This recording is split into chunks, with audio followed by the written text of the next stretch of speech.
I'm considered a diasporan, as in someone who came from the diaspora and has relocated, there can be this line of division, like us versus them, which is very infuriating for me, because Sierra Leoneans who have never left Sierra Leone, like born and raised, they have this, not all of course, but they have this perception that diasporans feel like they're either their best. There's this inferiority / superiority complex, and it comes from both ends, so both ends point fingers at each other. But having worked with both diasporans and day-to-day Sierra Leoneans, it's a matter of perception. Some people see diasporans as they feel that they're superior. All they do is speak English. They refuse to speak Creole, which is not everyone.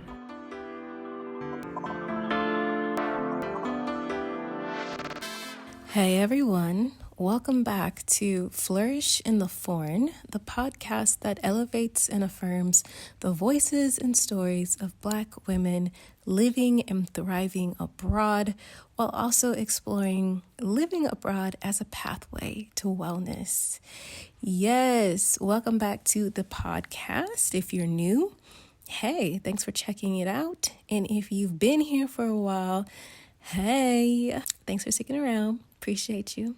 I'm your host, Christine Job, a Black American expat currently living in Barcelona, Spain. I am a business strategist that helps Black women and women of color leverage their talents and their skills into viable and sustainable online businesses. Businesses that leave them professionally fulfilled, but also financially abundant, so that they can pursue thriving lives abroad. Why? I strongly believe that entrepreneurship is a pathway to self-actualization, and I strongly believe that living abroad really is a pathway to wellness, holistic wellness. We're talking about financial, professional, emotional, mental, physical, all the wellnesses. And so that is what I help Black women and women of color do. Take their amazingness, put it out to their target market, and use that business as foundation of their financial wellness.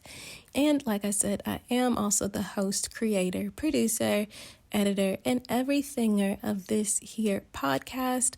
So Flourish in the Foreign is a labor of love, but labor nonetheless. And that is why I ask all of you to please support this here podcast. You can support the podcast by becoming a Patreon subscriber at www.patreon.com/flourishforeign. On Patreon, I actually have within our community a lot of really interesting and pertinent articles that come out about living and moving abroad. Shout out to Adrian, who just became our latest Patreon subscriber. Appreciate you. Thank you very much.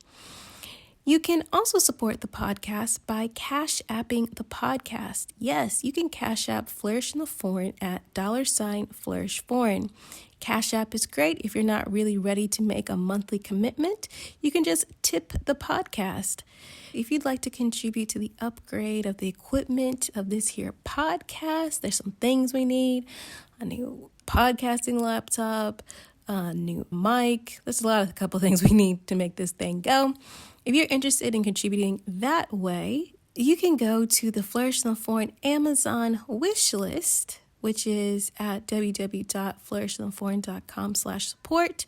And you can purchase an item off the Flourish in the Foreign wish list to help upgrade this here podcast. Yes, you can. And I appreciate y'all. Be sure you're following the podcast Flourish in the Foreign on Instagram at Flourish Foreign, Twitter at Flourish Foreign, Facebook at Flourish Foreign. If you haven't checked out the Instagram lives, you are missing out. There's so much great content with past podcast guests on the Instagram lives.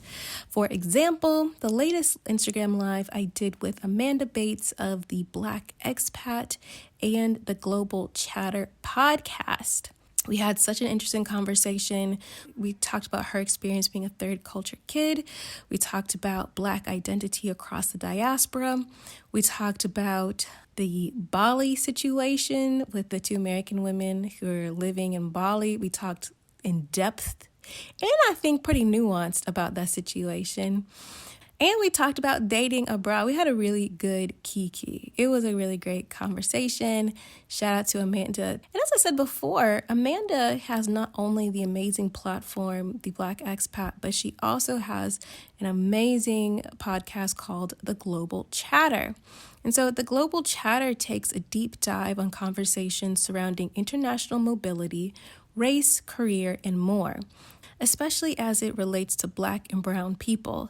It is hosted by Amanda Bates, founder of The Black Expat. Come for the commentary, stay for the laughs. The podcast is available wherever you get your podcast. Yes, so check out the Global Chatter podcast. Amanda is wonderful and her podcast is dope. All right, I have given you so many different ways to support this here podcast and to support a fellow Black woman podcaster. So I hope that you have chosen at least one way to support today. All right, on to the next episode.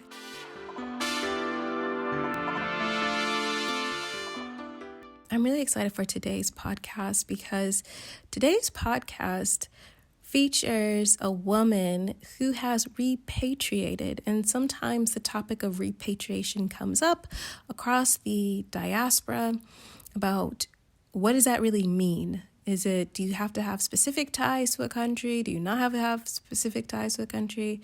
It's a whole conversation. Now, in this episode, Yasmine of the Y Square podcast, she has roots in Sierra Leone, and she talks about why she decided to repatriate to Sierra Leone and how she has built a fantastic life and business in Sierra Leone. But I'm going to let her tell you all about it. I'm Yasmine Bilkis Ibrahim. I'm 28 and I'm based in Freetown, Sierra Leone, West Africa. I was born and raised in Normal, Illinois, a small town, but a college town where Illinois State University is. I left the States for the first time when I was 5 to live abroad. I lived in South Africa for 4 years. And then in 2001, the war ended. My parents are originally from Sierra Leone. So we moved to Sierra Leone at the ending of 2001. So that was my first time. And I lived here from 2001 to 2003. After which I went back to the States and I completed middle school from 2003 to 2006. Then for the second time, I came back to Sierra Leone in 2006 and did a bit of high school till 2009. And then I finally relocated in 2014. So I've been here now for 6 years. So I grew up fortunate to be exposed to travel. My parents are professors, so their job requires them to travel a lot. And my dad's first international posting was in Cape Town. So we lived there for 4 years. And doing like my primary school there, like grade 1 to grade 3, it was great. I lived in post-apartheid society, so it was great. I personally, as a child, I didn't experience any racism or any post-apartheid discrimination, fortunately, but that doesn't represent the true Black experiences of Black South Africans there. I guess as an expat in that context, I was a bit more shielded from that, being privileged to go to private school and living in Cape Town, which is predominantly white. So my school, by default, was also predominantly white, and not much minorities attended. But after the war, when I relocated to Sierra Leone for the first time, I had a very negative outlook before going to the country because it's like what we feed into the media. I read about like child soldiers and this war and this warlord. I was like, oh my goodness, am I going to this country? And growing up, I had a taste of West Africa. Like I'd been to Senegal, I'd been to Nigeria because both my parents are half Nigerian. So I knew what life was in West Africa and what Sierra Leone would potentially seem like. But I wasn't sure if this was going to be the place for me. But when I came and I was like, oh, it's not like what's portrayed in the media. That was like my first taste of like the misconceptions and the lies that the media feeds you. I was like, okay, this country is nothing like what I've seen on television. Okay. So when I went back to the States and I came back in 2006, our second president, like post-war, so like in the Third Republic now of Sierra Leone, things weren't as good just because the reconstruction of the war was still happening. The war had just ended 4 years ago. Simple things like power and running water was still an issue. And at that point, it's like, oh, I didn't leave the States to come back to Sierra Leone where it seems like it's worse than before. At least when I came back in 2002, 2001, there was power, there was running water, but then it seemed like things had deteriorated. And I was like, I don't know how things will be, as time goes on. But moving forward to 2014, when I came back, and still the same issue of water and power and electricity and Wi-Fi. It just seemed that we as a people, like those of us who are either born and raised abroad and came to Sierra Leone, or even if you've never left Sierra Leone, we all have a patriotic duty to contribute to Sierra Leone. So a third culture kid is an individual who was raised in a culture other than their parents or the culture of their country of nationality. And perhaps they've also lived in different environments just during a significant part of their childhood. And so I asked Yasmine if she considered herself a third culture kid. Oh, absolutely. Yeah. There's never been one point in my life that I feel like, not that I don't belong here, but like, I guess a sense of total inclusion. It's either I look different or I have a different point of view that's not conventional to that context, or I see things differently. So actually, I think being raised in different countries and also traveling to different countries, you have a different lens to offer. I asked Yasmine to tell me about her university experience, what she studied, and how that experience in university led her back to Sierra Leone. I went to go to a private liberal arts college. I'd always been very scared, honestly, to start that next step because I wasn't sure what I wanted to do. In high school, I kind of toyed around the idea with psychology or political science. But when I was going to be a sophomore, I was going to declare French and political science. I wanted to try to double major, but that seemed very overwhelming for me. And I was like, well, let me just take a break. Well, it was a very isolating time because that was almost 10 years ago. And the way mental health is spoken about on social media, it wasn't as normalized back then, just like the natural hair movement. These are things that weren't normalized and I had to go through it myself. Becoming natural at 18, cutting off my permed hair, starting dreadlocks at 19. So mental health was also a journey. I feel like I don't feel like I had to do it alone. But because of the circumstances I found myself in, I felt I had to do it alone. And that was one of those things. It was very isolating. And I wish, of course, looking back in, I wish I would have been more open and spoken about it, but I didn't. So that made it a bit more difficult. But honestly, the journey overall, coming back home, to not only breathe air into something that, I thought was long dead, and I was just very tired mentally and emotionally from the States, it was very rewarding. My parents were in Sierra Leone. They had proposed it because they knew the state of my mental health and emotional health. They actually proposed to 6 months. So I just took them up on that offer. So after I came back to Sierra Leone, I ended up finishing university here. So I just decided to major in French. I took some electives in political science, but I didn't minor in it or anything. I ended up getting a certificate in a complete different subject, global health, because I started working in mental health and sexual reproductive health rights. I was like, okay, it would be great if I have a global health certificate. So I got that at the medical school here. But I ended up majoring in French, and because I was always been good at it, and since at that time I didn't know what it is I wanted to do. At the time, I was thinking of being a translator for the UN. That's all you want. But then when you read into global politics and international relations and found out the UN was practically evil, I was like, okay, let me find something else. I do teach, and that's one way. That's one of my streams of revenue is through teaching and translating. But I ended up deciding to do French because I liked it. And I'm in the process of getting my master's in public health. So I think that when you do something very broad, it allows you to focus on other subjects and do other things. Not that French wasn't intensive, learning a whole language is, but because I already had 10 years of experience, it wasn't so much as a challenge. So I was able to work, I was able to grow my business, I was able to travel for work. So it was very flexible. So I'm glad I ended up choosing French at the end of the day, despite my family's objections. Oh, what are you going to do with French? It's not a profitable subject, this and that, but I actually travel sometimes to be a translator. Yasmine is an entrepreneur, and so I asked her to tell me more about her businesses and more about her nonprofits, and what were the impetus for creating these entities? So during Ebola, 14,000 girls became pregnant, teenage girls. And we already had a teenage pregnancy issue in Sierra Leone. We have a whole national secretariat devoted to teenage pregnancy and HIV/AIDS in Sierra Leone. So this obviously would put us back as a developing nation. So in response to that, I founded Girl Up, which is a UN Foundation campaign that started in the States in 2010. And they aim to promote the health, safety, education, leadership of adolescent girls. But it's quite global. There's over like 60 countries that do it, and Sierra Leone became the 63rd in 2016. So at Girl Up, we focus on adolescent mental health. So basically digital rights. So girls are educated about online harassment, cyberbullying, etc. Just knowing their rights online and how it translates from offline to the digital world. Sexual and gender-based violence, because harmful traditional practices such as female genital mutilation, FGM, and forced and early marriage are still quite an issue in Sierra Leone, in addition to sexual reproductive health rights and menstrual hygiene. So that was my response to Ebola.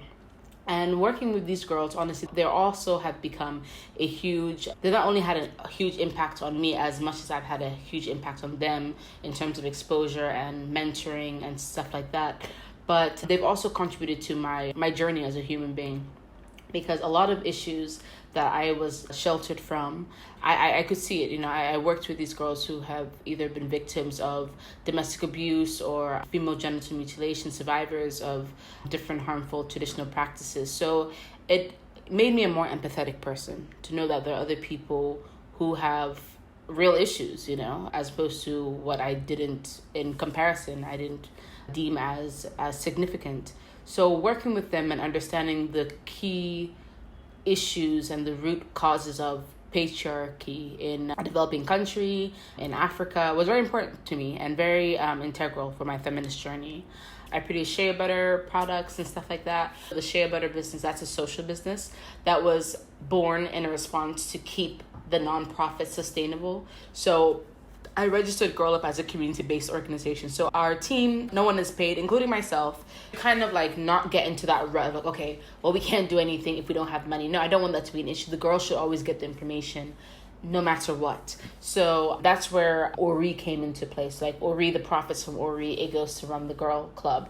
As I mentioned, I majored in French, and because I didn't have a huge, overwhelming course load, and there were only 4 people in my graduating class, our professors were very lenient, so I was able to have a full-time job while I was in university. So during that time, I was teaching at different NGOs and offices, teaching them French, teaching their staff Creole.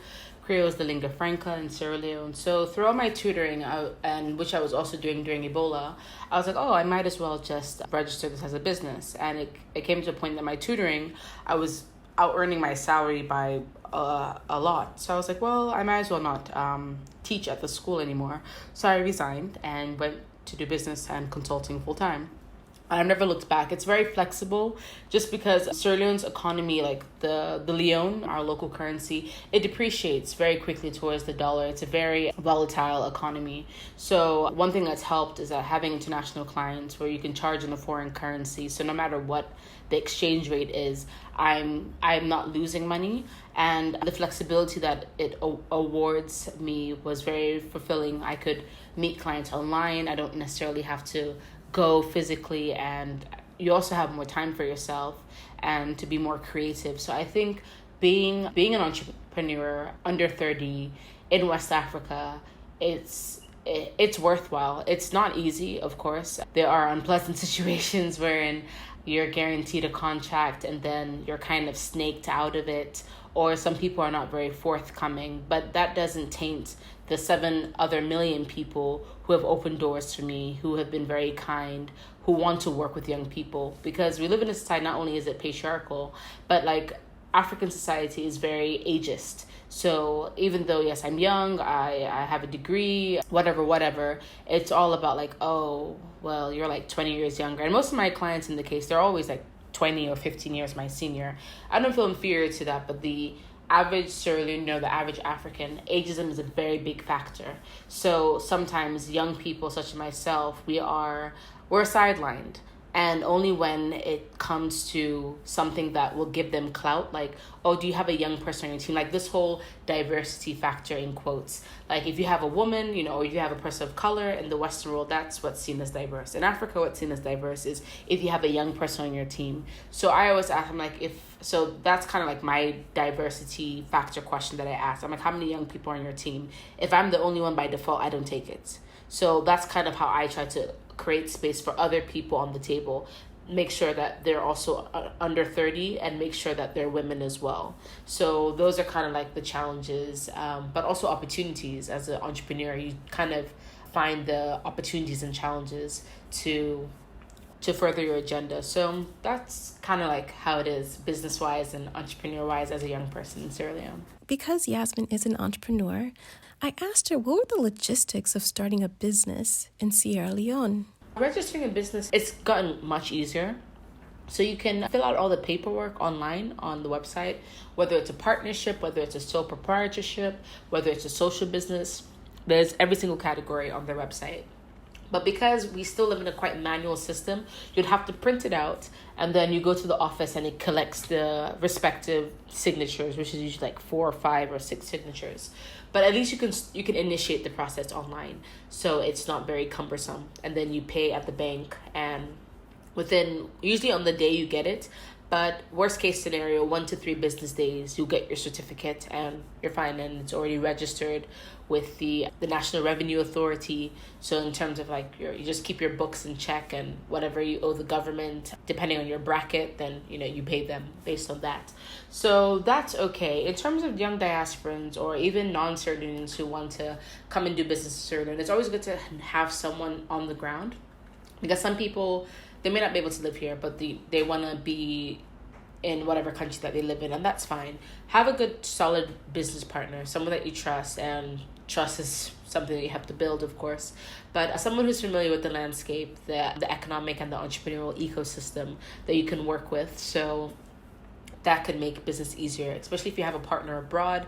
Sending money through direct deposits is easier rather than sending it through money channels that you lose a lot of money, like Western Union or MoneyGram.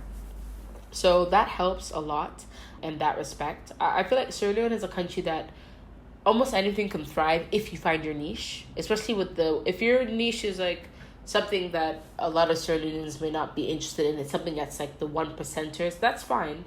But as long as you can find sustainable revenue coming in from those 1%ers. So it just depends on how you target it and who you target it to. One social media platform that works probably in Nigeria, it may not be as successful here. Like, as a person, I'm not much of a Facebook person. Like, millennials don't even use Facebook anymore. But as a business person, as an entrepreneur, I have to use Facebook because that's where the majority of my clients come in for my consultancy business. That's where a lot of people see products, so they always are messaging the Ori page. So Facebook is what works for advertising. Instagram, it's emerging, but not as much. And Twitter, not so much. So you need to know what works in your market. So that's one thing that I would advise diasporans who want to start a business. Just don't come with this idea. Come and do your market research, at least for 6 months. Find out what you want. How are you going to make this work, especially with the depreciating leones against the US dollar? These are pertinent things you need to know, and especially associations you can join, like the Chamber of Commerce. If it's a local product like Ori, we join the local content agency, things like that. You need to know the agencies that are in your corner, so that can also help to amplify your business. So I asked Yasmine if the politics of Sierra Leone ever affect her day-to-day life. And she actually gave a really good story about when we first virtually met. We were supposed to have an appointment, and if I'm remembering correctly, we had to reschedule due to some political unrest that was happening in Freetown at the time. Every now and then, there's always political fights and brawls. Like the day Yasmine and I were supposed to have our interview with you, we're like, oh, sorry, there's a shooting in town. That happens more often than I care to admit. So that day, there was a political party prisoner that was held at the state penitentiary, and whether or not there was a breakout for him to come out, it's not quite sure, because apparently he was transferred to a different institution. But things like that happen. So like right now, there's a lot of tension between the two. We have a bipartisan system, just like in the United States. And there's a lot of tension between the two parties. So not so much in Freetown, the violence happens. It's a lot in the provinces because that's where the strong party holders are. Another one of this is a systemic issue in Africa, but in Sierra Leone to be particular, is tribalism and regionalism. As a Pan-Africanist, I don't identify on a ethnic basis. I just identify on a national basis. I'm a Sierra Leonean, I'm an African, I'm Pan-African. But a lot of people, again, because of society, there are ethnicities that are deemed in a higher social rank. So a lot of the minority ethnicities, they identify as one of the larger ones because there's more power. And a lot of this power equates to political power. So a lot of them, they may not necessarily belong to that ethnicity. They may have married into it, or because it's a very big village or community, they end up speaking the language. It's like Creole. Creole is the lingua franca of Sierra Leone, but it's influential because the Creoles, the liberated Africans who came to Sierra Leone in the 1700s, they formed that language when they came to Freetown and founded Freetown. So the Creoles, they're the ones who have the English sounding names. They're the ones who were captivated by the British. So they're the ones who had the white collar jobs. They're the ones who are the most influential, and they're not indigenous. So they have that kind of power. So it's this that's one reason why Creole is widely spoken in Sierra Leone. And with regionalism, the people who belong to the northern part of Sierra Leone, predominantly they belong to one political party, and those in the south belong to the other. So the politics that plays, that's where a lot of the violence and disruption happens. It's in the provinces because that's where these strong political parties are. That's where the traditional harmful practices usually take place, and they resonate with their sponsors here in Freetown, in the capital. So a lot of our political issues, they stem from that. They stem from disagreements or fights that happen there. But in terms of how it affects me as a person, I would say more so with business. The taxes are quite high, especially for importation. But there is an agreement, a West African agreement that now has been enacted that reduces that, especially for small business people, small and medium enterprises. So that's one thing that would help. I think at an ECOWAS level, which is the Economic Community of West African States, we're about 15 in West Africa, that helps a lot. But at the local government level, not so much because of like the tax imposition, how high the taxes are. I was curious to know how Sierra Leone had managed COVID-19. And just for full disclosure, when I spoke with Yasmine, it was in the summertime, so things possibly could have changed, but these were her thoughts on the COVID response in Sierra Leone. When COVID first came to Africa, I think the first African country was Egypt and then South Africa. Sierra Leone was quite proactive. This is because we're still traumatized from Ebola. So we closed our borders immediately, our airspace, everything. But unfortunately, on one of the last flights in March, the case that we got was an imported case from Belgium, a Sierra Leonean who went for a meeting in Belgium and then came back and contracted COVID. So then I think a few doctors as well had treated it, and it started to spread in the community as well. Not very widespread because people became very vigilant. Sierra Leone is a very word of mouth culture because we have a very high illiteracy rate. So it was mostly a lot of community mobilizers, people at the local government level, like the chiefs, the head of villages. They would be informed like, yo, there's this new disease that's here. It's nothing like Ebola. This isn't that. This is how you can warn your people. Because by default, village people are vigilantes. They know if you belong to their village or not. So those who are by borders of, because we border Guinea and Liberia, it's not hard for them to detect, oh, this person is not from here. So because our borders are very porous, there were people who were like elected to be kind of like guards of the country. Like, okay, we can't deploy the entire military. We don't have those resources, but we're counting on you, you as a Sierra Leonean. If you see this person, report them to the nearest police station, to the nearest, patrol officer or whatever. So it was more of like having people to be aware, because a lot of people, even up till now, they deny the existence of COVID, and it's just not a Sierra Leonean issue, it's a global issue. So, but because something like Ebola happened to us not too long ago, about 5 years ago, people were more readily accepted or more able to accept the existence of COVID.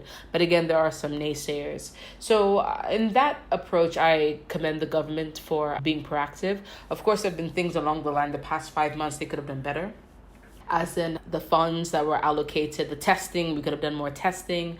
We could have used the funding more appropriately to fund treatment centers and isolation centers.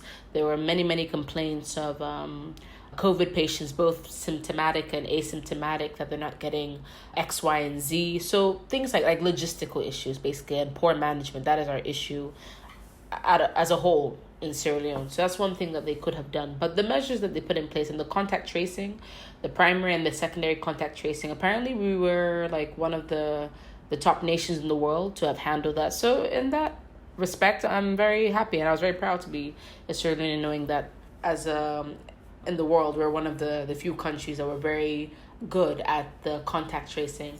So that's another thing that I also commend the government for.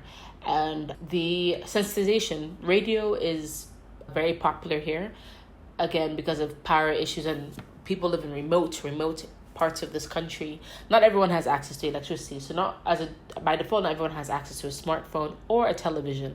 But every single household, according to a UN study a few years ago, has a radio or has access to a radio. So the radio has been phenomenal in getting the word out and interpreting these messages in all the local languages. So that response has been great. As a person with Girl Up, because our programming means that we have to meet in person, we had to obviously adapt it to fit a COVID setting. So we would mostly do like mental health check-ins and well-being check-ins like every week on our WhatsApp group.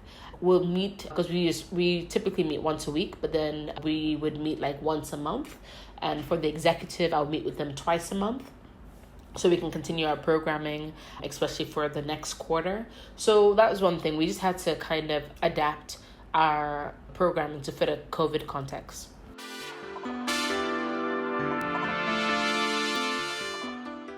Hey everyone, I hope you're enjoying this episode of Flourish in the Foreign, and if you are, please be sure to take a screenshot, tag Flourish Foreign, and share it across your social media networks. It's really important to share these stories. Since you are enjoying this episode, be sure to support this podcast by becoming a Patreon supporter at www.patreon.com/flourishforeign, tipping the podcast via Cash App at $flourishforeign, or purchasing an item off of the podcast Amazon wishlist, which you can find at www.flourishintheforeign.com/support. All right, on to the rest of the show.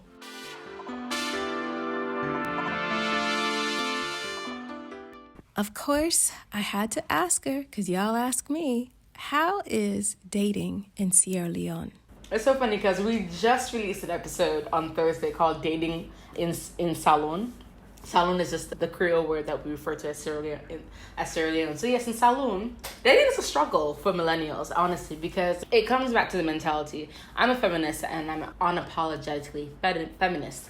So a lot of men, even the ones who you think in quotes are young, exposed, and cultured, it intimidates them.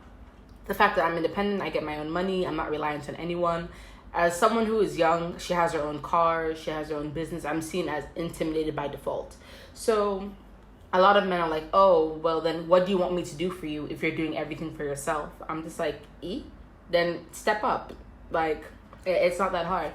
But like for us, I think my role personally was just like people who are forthcoming. Like in Sierra Leone, cheating is very normalized. It's sad to say, especially a country that like has a very dichotomized view of religion. It's either you're Christian or you're Muslim. But cheating is very, very normalized. In Salon, we have this expression that's called "we're all not mates," which means that we're all peers, we're all dating each other. So like you will find out you're dating X is dating Y, and Y and Z are together. So one thing, just like what Will Smith and Jada and August are going through, I kid you not, there are a lot of entanglements in Salon. There are a lot of entanglements. So you just have to be careful who you're getting involved with, because some married men are just so overt and cheeky. Like, you'll be like, oh, are you married? And with their ring on their finger, they're like, yeah, and I'm like, So, and if you date someone who you know is not married, but then it's always like a story, like, are you single? Well, so and so. It's like, it's not well, so and so. Like, it's either yes or no. Because I'm just a very straightforward person, and I don't mind shooting my shot. I never used to shoot my shot before. Like, I was always that kind of person, like, oh no, the man has to come to me. But I was like, no, if I'm a feminist, like, I need to own my identity. I need to also, like, shoot my shot. And I'm glad I started shooting my shot, because you just kind of cut to the chase. You don't have to worry about all of that. So dating in Salon, it has been a struggle. I've been here for 6 years. It has been a struggle. And I can only say, like, recently I've been able to find, like, someone that has, like, a partner qualities. So that to say, it is not for the faint-hearted. You have to be very patient if you actually want to find someone here, especially if that's important, because maybe you want someone who wants to stay in Salon or stay in Africa, because that's usually the issue. If you find someone like you that's been born and raised abroad, and maybe they come to Sierra Leone holidays, like, oh no, Sierra Leone is not as developed as I want it to be. I don't want to live here. So we don't have the same beliefs. I don't always want to live in Sierra Leone, but I always want to live in Africa. So for me, that's an issue if you want to stay in the West, because I've left the West 6 years ago. So it's just kind of being patient and yeah, just going through one toad at a time. That's dating in a nutshell in Salon for millennials. I asked Yasmine to discuss if she has experienced any discrimination while living in Sierra Leone, and since she is on the continent, is there racism or colorism in Sierra Leone? My co-host on the podcast that I run, Y Square Pod, we actually talked about this in our episode a few weeks ago called Racism and Discrimination in Sierra Leone. So in Africa in general, we don't have a race problem, and I say this because racism is a systemic issue. It's institutionalized. We do not have that. Of course, in South Africa, that is a different issue because they had apartheid. But in sub-Saharan Africa as a whole, institutional racism is not our issue. It's colorism and discrimination. Africa, I wouldn't say it's a caste system per se, but there is a social hierarchy. So in terms of, like, if you're in Sierra Leone, I'm considered one of the elite. I'm considered the 1%. In the States, I would say I'm middle class. But in Sierra Leone, I'm aware of that privilege that I have. So I'm considered 1%. So you're viewed in a different light than the day-to-day Sierra Leonean. So that's one.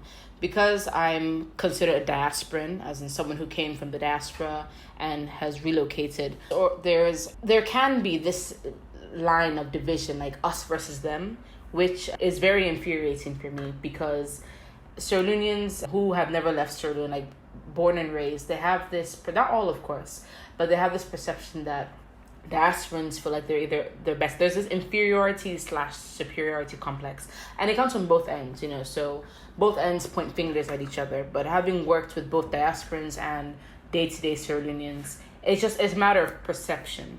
Some people see diasporans as they feel that they're superior. All they do is speak English. They refuse to speak Creole, which is not everyone. But some Australians don't seem to understand that many diasporans, like myself, I didn't know Creole. I always understood Creole because my parents converse. So my parents, they speak Creole fluently and other African languages, but they spoke to my sister and I in English at home. So when they converse to one another, we always grew up understanding Creole, so we weren't completely in the dark. And that's the case for a lot of diasporan kids. So when they return or when they come to Australia for the first time, the one thing we always ask is speak Creole to us, because we can't learn the language, we can't learn the grammatical structure if you don't speak it to us. So I was very unsuccessful my first time because no one spoke Creole to me. But when I came back the second time for high school, and I had high school Sierra Leonean friends, then I learned Creole. So I was successful in learning Creole. So, and then I decided to learn the actual structure, because at my school, I went to a private school again, so they didn't teach Creole, they teach international languages like Arabic and French. So I learned French. But at government-assisted schools in Sierra Leone, they teach you Creole in secondary school, so they know how to write it and read it. And I wanted to be literate in Creole. I didn't want to be a Creole speaker in just oral. So there is that divide in terms of class. Yeah, Sierra Leone is, in most African societies, is very classist society. So that's something that's very commonly found in West Africa, and colorism as well. But colorism is something that was it's an inherent byproduct of colonialism. That's not something that we, per se, are in control of, as it's one of those things that have trickled down from colonialism. But it is something that we perpetuate. You can hear in everyday conversation, oh, you're too dark, you're too this, you're too that. But if you have money, that supersedes things like color. So for us in Sierra Leone, it's more of a classist issue that we have, and in Africa as a whole, as opposed to institutionalized and systemic racism or discrimination based on the color of your skin. I was curious to know what the cost of living was in Sierra Leone, in particular in Freetown. I would say, because Sierra Leone is not a country that gets flights internationally every single day, like, we have flights daily, but we don't tend to have direct flights from Europe or the United States. You'd always have to go to a different country briefly and then come to Sierra Leone. So we got like 6 flights a day if we're lucky, 6 to 8 flights. And because the Leone depreciates against the dollar a lot, at least in the past 10 years, it's been depreciating a lot. If you come with foreign currency, pounds, euros, US dollars, you benefit. So, but a lot of things, it seems like money goes really quickly as well. So you just kind of have to pace yourself. Things are definitely relatively cheaper than, of course, the States. And depending on what you're getting, I would say the value also depends. So like if you're getting jewelry, or if you're buying drinks, or you're going partying, it depends. Some things I would say they're not worth it. Like things you can find in the West, no, for sure, they're definitely inflated here. But things that are locally found, locally made, they're definitely worth it. That's things that you would invest in, probably things that you would prefer anyways. So I'd say in that regard, apart from ticket prices, it depends on that person's lifestyle. But in Freetown, I would say it's the most expensive because it's the capital and it's a very centralized country. So everything is here in the capital. But if you live in the provinces or you work in the provinces, it's very cheap. If only there was internet, honestly, I don't consider myself a city girl. I mostly live in the suburbs of cities, or lived in smaller towns. I would love to live in the village if I had great access to internet and electricity and water. Electricity, not so much. I mean, as long as there's electricity a day or every other day, I could live with that per se, because we have power banks and we have solar devices now. So that's great to charge your laptop and your phone. And the city things can be expensive, like real estate. Real estate is very expensive. You can find the bargains here and there, but it's quite a hunt. So I'd say, depending on that person's lifestyle, you could have a good vacation and not break the bank, not like going to Spain or going to Nigeria or Ghana, because those countries are relatively more expensive than Sierra Leone. So it would be definitely worth your while, especially since we have a lot of natural beauty and resources in Sierra Leone. So I would say it depends on that person's budget and how that person lives.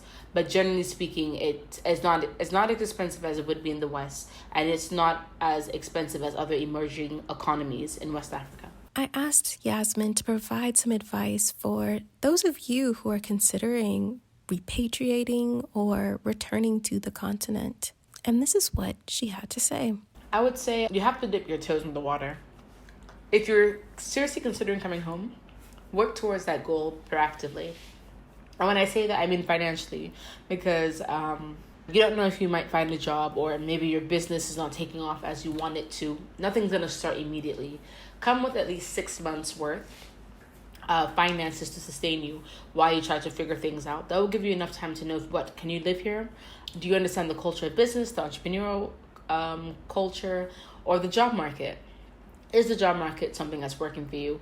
Because obviously the standard of living is lower than in the Western world. That would also affect how much you would be earning. So unless you're getting a development or private sector job that will pay you will probably match what you're getting in the West, more than likely you might be taking a pay cut. So think about that as well. But also think about maybe that pay cut is better in comparison to the mental health that you won't be able to get in that country that you're in the West. So you can't just say, okay, I'm going to go because I'm tired. No. You have to plan. So one thing I would say, whatever country it is you're trying to go to in Africa and the global South in general, you need to research that country and at least spend 3 to 6 months there. I would advise 6, but I know everyone's situation is different. At least 3 to 6 months to understand the culture and the people and who you'll be working with. And if that's something that aligns with your goals and your beliefs, then start working towards relocating. But you have to at least stay here for some time to be a better judge of character. As I mentioned previously, Yasmine is a co-host of the Y Squared podcast. And so I asked her to talk more about the podcast and what it's all about. So Y Squared Pod is Yasmine and another Yasmine and I. We found each other on Twitter. The beauty of social media. So we found each other on this thread that was talking about like Black creators and bloggers. So I was like, oh, her name was Yasmine. It's like, oh, she's also from Sierra Leone. So we started messaging. We met March 2018, and then we met in October 2018. I went to the UK, and we met in London. And she was like, yeah, I would love to host a podcast with you. I was like, oh, that sounds great. And I was like, when are you coming? Like, how would we do this? You know, I'm based in Sierra Leone. I have no plans to relocate, let alone to the UK. And she's like, oh, don't worry about it. You know, we'll figure it out. So I thought, okay, maybe she has one of these sophisticated apps or something that we could do this. So she's like, oh, I'm coming to Sierra Leone. I'm moving. I was like, no, you're not. So she just came December 2018 and she's been here. I was like, oh, you're serious? So that's basically how we met. And we started doing the structure for Y Square Pod. So basically it first started off as we have 3 seasons, and the rest of the episodes, they're not in seasons. They just go by episode 22, episode 23. So each season originally had 7 episodes. So we had 21 episodes that were in 3 seasons, and the rest are independent episodes. The first season, I would say, was about our journey, our collective journey coming to Sierra Leone, me being here for 6 years, her at the time only in Sierra Leone for like 3 months, and why we chose to come back, and living and working in Sierra Leone as entrepreneurs, as digital content creators, which is a very niche market in Sierra Leone. How do we make it work? So that was basically the premise of our podcast. But then as we expanded and we got more traction and we got featured in a lot of media, both locally and internationally, we decided to make it a more collective journey. It started with us, but now it's with everyone who wants to be a part of the journey. So we started inviting people onto our podcast, and that's what it's become. Basically, we have a topic, and it could be around culture, entrepreneurship, living in Africa. It's quite diverse. We try to be very open, and I wouldn't say appeal to all walks of life, but anyone who's open-minded, anyone who has a gender lens, anyone who's socially conscious. That's it. So that's, I would say, is our target audience. According to our analytics, we reach people from 18 to age 60. So judging by that, it's a very wide gap. And I would say people who are more socially conscious, very progressive, people who want to just know and learn from others. So when it's not just the two of us talking, we have guests come in. We recently started a segment, Y Square Pod and Friends. So our friends came on and we talked about the dating culture episode, and we'll have like a guest that will come in from who's an expert in his or her field, and he or she discusses it. So that's pretty much the premise of Y Square Pod. But we've evolved from a podcast. The POD in pod now stands for producing, organizing, and developing. So we do content strategy for small and medium enterprises. We do hosting workshops. Every year we train adolescent girls in content creation and blogging. So that's one thing that we do. We also facilitate and advertise on the podcast. I asked Yasmine to describe to me her definition of wellness and how had moving back to Sierra Leone really influenced and transformed her concepts and her practice of wellness. I'll say wellness is acceptance, being at peace, like going to bed and not worrying about, oh my goodness, do I have to do this or I need to do that? This is how I'm viewed in society. I think it's just going to sleep without those kind of thoughts. Of course, we live in a very high-paced society and world in general where you have to hit deadlines, you have things to do, you have bills to pay, and that's great. But I would say wellness is when you're at peace with yourself, when you're by yourself and you're not thinking of anything else, you don't feel isolated, you feel at ease. For me, wellness comes in the form of meditation. That's something I've been practicing off and on for 4 years. But I also journal. I got back into journaling a few months ago. So I think it's just something that is an activity for you and yourself, and you're at ease. You play music, or you get a massage, or you light some incense, whatever that means to you. That is your time to decompress from the world. You're not a worker or an employee or a boss, or you're just a person, just a human being before any of these other added titles. You're not a partner, you're not anything, you're just yourself. So I would say it's very important, especially since the social expectations of black people of black women to perform are ridiculously high and impossible and just downright demeaning in some cases. You're a human being before you're any of these labels. So wellness for me is when you get to that, you get that time of the day, whether it's 30 minutes or 1 hour, and you can get to be alone and you feel peace. So I think that's very important to practice, not just for your business ethics or your professional ethics or whatnot, but just as a day-to-day person, so that you don't have that mental breakdown, you don't feel overwhelmed, and you know that you're loved and you're human first before anything else. Thank you so much, Yasmine. If you are interested in keeping up with Yasmine, you can via social media. So you can find me at Instagram, Facebook, Twitter at Mina, Mina, Bilkis, Bilkis. My website is minabilkis.com. For Ori Shea Butter, if you want to support the girls, and if you like Shea Butter, of course, we are found on Instagram at Ori from Sierra Leone, ORI from Sierra Leone, and our website as well, orifromsierraleone.com.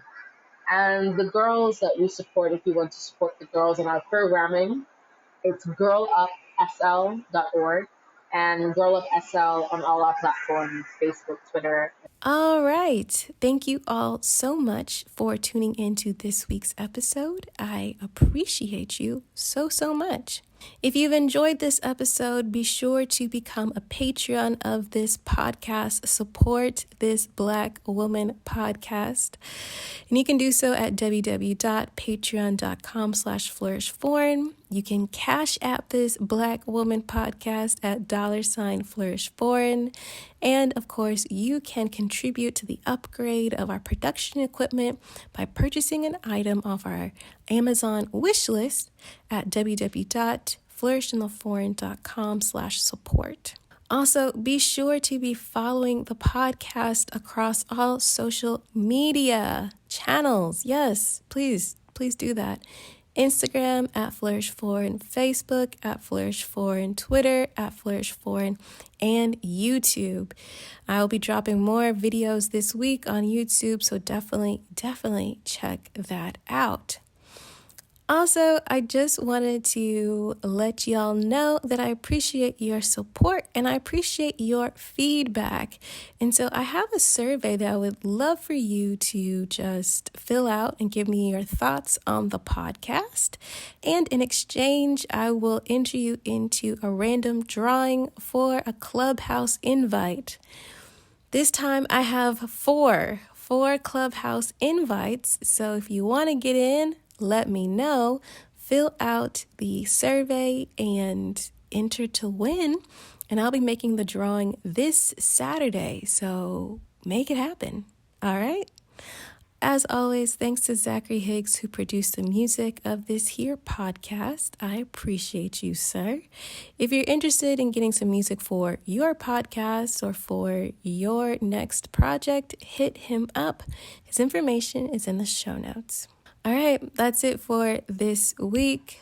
Go abroad and cultivate a life well lived. See you next week.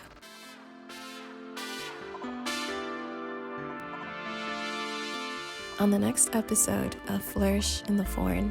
But it's interesting because the growth that I've had in this year is unlike anything that I've had in terms of my growth as an artist and as a designer.